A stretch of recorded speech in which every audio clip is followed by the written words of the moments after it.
Twelfth class हो या 11th class हो, इकोनॉमिक्स हो या बिजनेस स्टडीज हो, आंसर लिखने की एक रामबाण टेक्निक बताऊंगा जो तुम्हारे दिमाग में रहेगी, तो तुम्हारा टाइम भी बचेगा और तुम्हारे नंबर भी पूरे आएंगे। सबसे पहले वो बताऊंगा, उसके बाद main purpose of the video है आपको इकोनॉमिक्स की मार्किंग स्कीम बता दूं। लेकिन उससे पहले राजे मेरी एक बात सुनो जो बहुत काम की है, तुम भी याद करोगे कि तुम्हारा भाई दोस्त educator of economics love Kaushik तुम्हारे बहुत काम में आने वाली चीज है, बस तुम मेरा साथ देते रहना।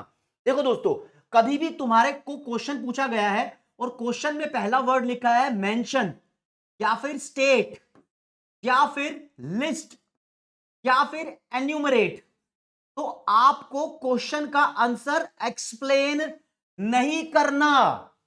जैसे कि फॉर एग्जांपल, ना तो मैं इकोनॉमिक्स का एग्जांपल ले रहा ना बिजनेस स्टडीज का, नॉर्मल जिंदगी का एग्जांपल ले रहा हूं। आपसे पूछा है मेंशन योर फैमिली मेंबर्स, तुम्हारे फैमिली मेंबर मेंशन करने को बोले हैं, तो तुम मेंशन करो कि कौन कौन है तुम्हारी फैमिली में, सबके नाम लिख दो या फिर सबका रिलेशन बता दो, दैट इज इट। इसको एक्सप्लेन करना जरूरी नहीं है। अब इकोनॉमिक्स से एग्जांपल लेता हूं। ट्वेल्थ क्लास के बच्चे से अगर क्वेश्चन पूछ लिया, ये पूछ लिया कि mention components of aggregate demand, दोस्तों ये कितने भी नंबर में क्वेश्चन पूछा हो, आपको सीधा सही सटीक आंसर देना है। इसके चार कंपोनेंट होते हैं। आंसर में आप फुल फॉर्म लिखोगे, एक होता है प्राइवेट फाइनल कंजम्पशन एक्सपेंडिचर, दूसरा होता है गवर्नमेंट फाइनल कंजम्पशन एक्सपेंडिचर, तीसरा होता है ग्रॉस डोमेस्टिक कैपिटल फॉर्मेशन और चौथा होता है नेट एक्सपोर्ट। आपको सिर्फ ये नाम लिखने हैं, इसके अंदर का मसाला एक्सप्लेन नहीं करना। एक्सप्लेन कब करना है? जब वो तुमसे क्वेश्चन में बोलेगा इन चारों में से कुछ नहीं लिखा होगा, लिखा होगा explain the components of aggregate demand, तब आप इनको डीपली एक्सप्लेन करोगे। डिस्क्राइब लिखा होगा, इलस्ट्रेट लिखा होगा, जब तक वो एक्सप्लेन करने के लिए नहीं बोलता तब तक एक्सप्लेन मत करना।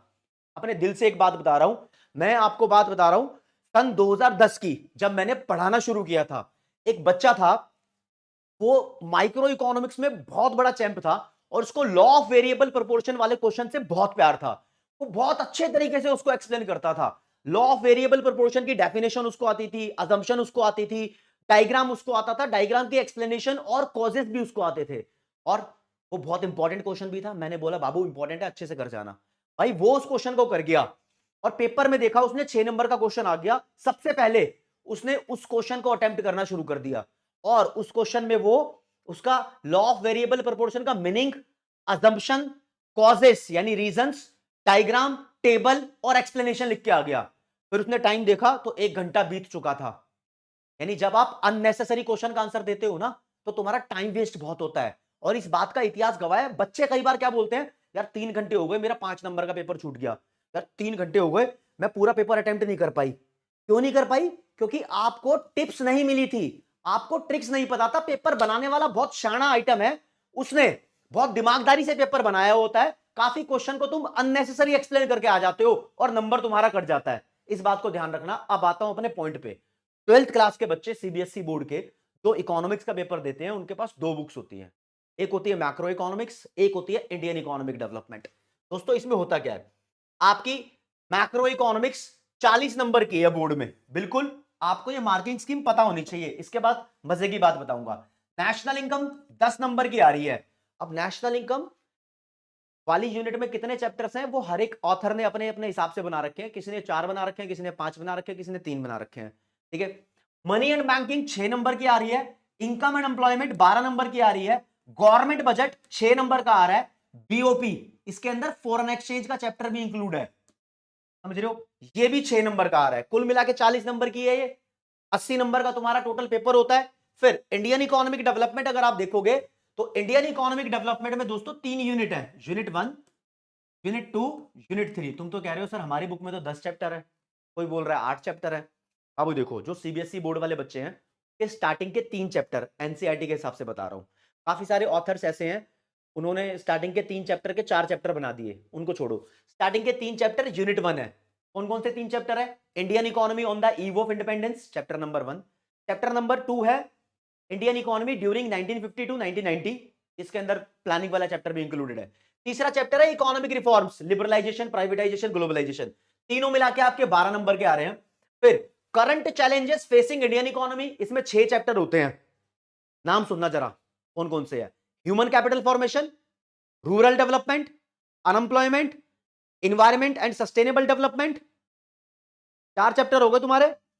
फिर तुम्हारे पास 2 चैप्टर हो रहे हैं, इंफ्रास्ट्रक्चर और पॉवर्टी। सीबीएसई बोर्ड वाले बच्चों के लिए इंफ्रास्ट्रक्चर और पॉवर्टी चैप्टर डिलेटेड है, तो यहां पर उनके 4 चैप्टर बन जाते हैं। ये 4 चैप्टर मिला के आ रहे हैं 20 नंबर के।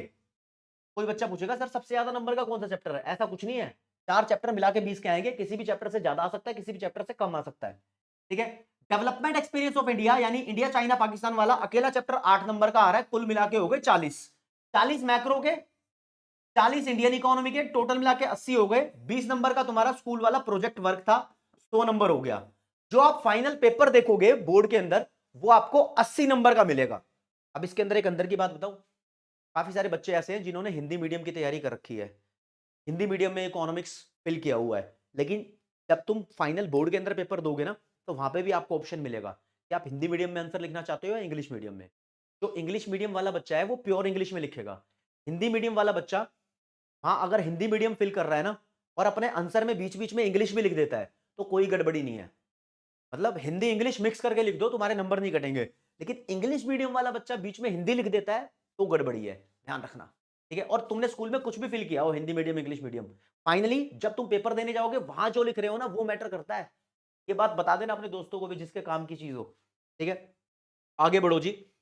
अब जो तुम्हारा पेपर आएगा इकोनॉमिक्स का, 3 घंटे का टाइम आपको मिलेगा। जनरल इंस्ट्रक्शन है, 80 नंबर का होगा। एमएम मतलब maximum marks.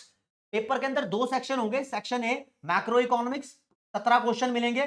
Section B Indian economic development, 18 से 34 क्वेश्चन, यानी 17 क्वेश्चन यहां भी मिलेंगे आपको। तो टोटल मिला के 34 क्वेश्चन हो गए, जिसमें से 20 क्वेश्चन आपके एमसीक्यू वाले आएंगे। 1 नंबर का क्वेश्चन होगा, यानी स्टार्टिंग के 10 क्वेश्चन और 18 से लेकर 27 तक ये 10 क्वेश्चन, 20 क्वेश्चन हो गए। फिर 4 शॉर्ट आंसर क्वेश्चन होंगे जो 3 नंबर का एक होगा, यानी 3-3 नंबर के 4 क्वेश्चन हो गए, 12 नंबर के ये आएंगे। और 1-1 नंबर के 20 क्वेश्चन हो गए, 20 क्वेश्चन 20 नंबर के ये हो गए। फिर दोस्तों 6 शॉर्ट क्वेश्चन होंगे, ये 4 नंबर के होंगे, यानी 4 नंबर के 6 क्वेश्चन आएंगे, 24 नंबर ये हो गए। और फिर 6 नंबर के 4 क्वेश्चन होंगे, 6 नंबर के 4 क्वेश्चन हो गए, 24 ये हो गए। 24 24 48 और 12 60 और 20 80। ठीक है, 80 हो गया जी। 80 नंबर का पेपर आएगा तुम्हारा। अब बच्चा कहेगा सर सबसे पहले कौन सा अटेम्प्ट करना है, बाद में कौन सा अटेम्प्ट करना है, इसका कोई रूल है क्या? ये भी एक अपने आप में ही फिल्म है। चाहे बिजनेस स्टडीज हो, इकोनॉमिक्स हो, 11वीं क्लास हो चाहे 12वीं क्लास हो, बच्चा दुविधा में रहता है।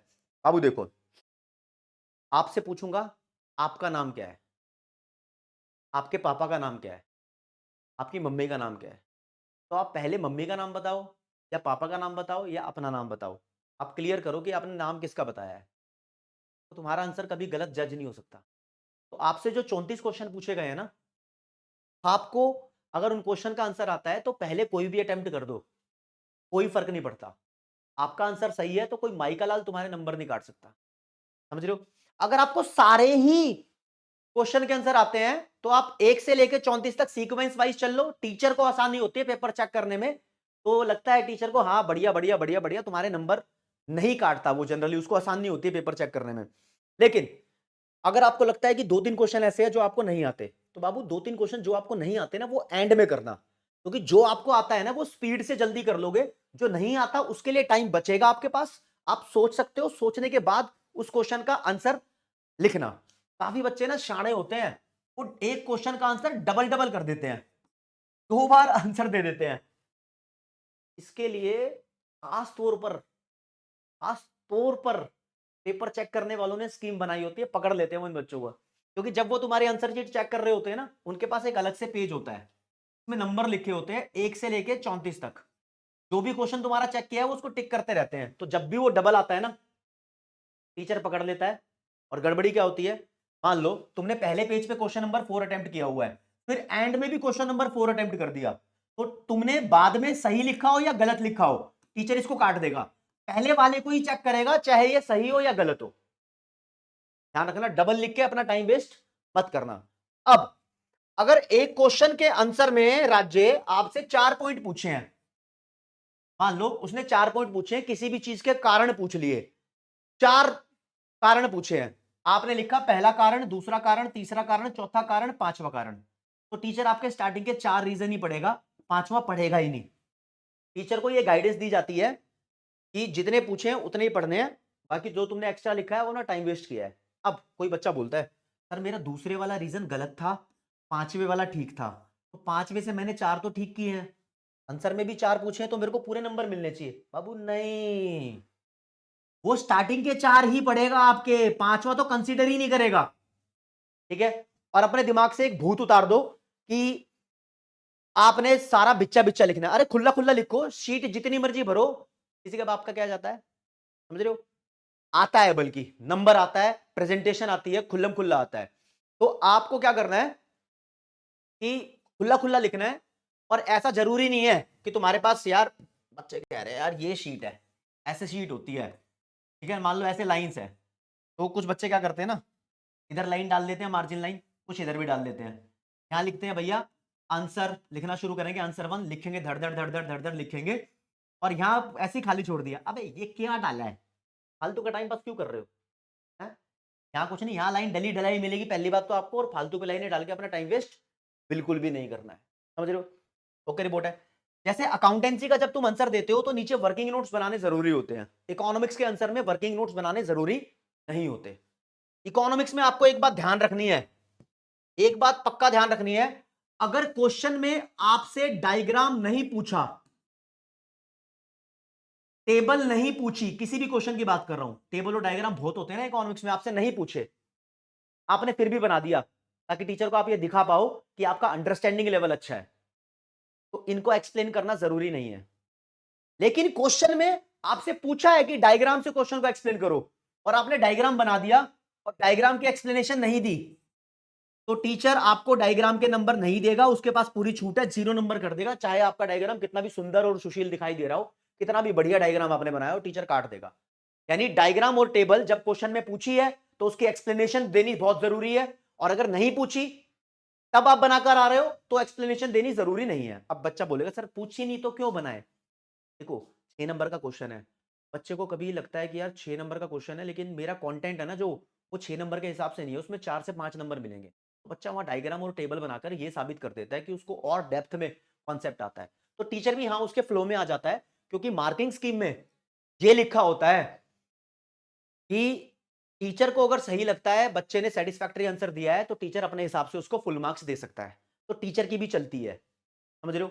तो आप मेरी बात मान के चलो कि आपने मेरी इंस्ट्रक्शन माननी है, टाइम टू टाइम तुम्हारी सारे क्वेश्चंस के आंसर देता रहूंगा। अगर आपको कोई भी दिक्कत डाउट परेशान नहीं है तो कमेंट सेक्शन में लिख देना, मैं आपकी कमेंट्स पढ़ता हूं, उसी के बेसिस पर एक वीडियो बनाता हूं। ये वीडियो आपकी ही क्वेरीज के बेसिस पे बनाई हुई थी, जो कुछ मुझसे चाहते हो ना, अपने भाई दोस्त educator of economics love Kaushik से चाहते हो, वो चीजें पढ़ाई की टर्म्स में आपको मैं सप्लाई कर दूंगा। तुम डिमांड करो, मैं सप्लाई करूंगा पूरे भारत के अंदर। अब हमारे चर्चे हैं स्टूडेंट्स और लव कौशिक की बॉन्डिंग के, इतना प्यार तुमसे मिला है ना लिटरली, और ये बरकरार भी रहना चाहिए। तो दोस्तों आज की क्लास में इतना ही। जय हिंद, जय भारत, नमस्कार, धन्यवाद, bye bye everyone, take care.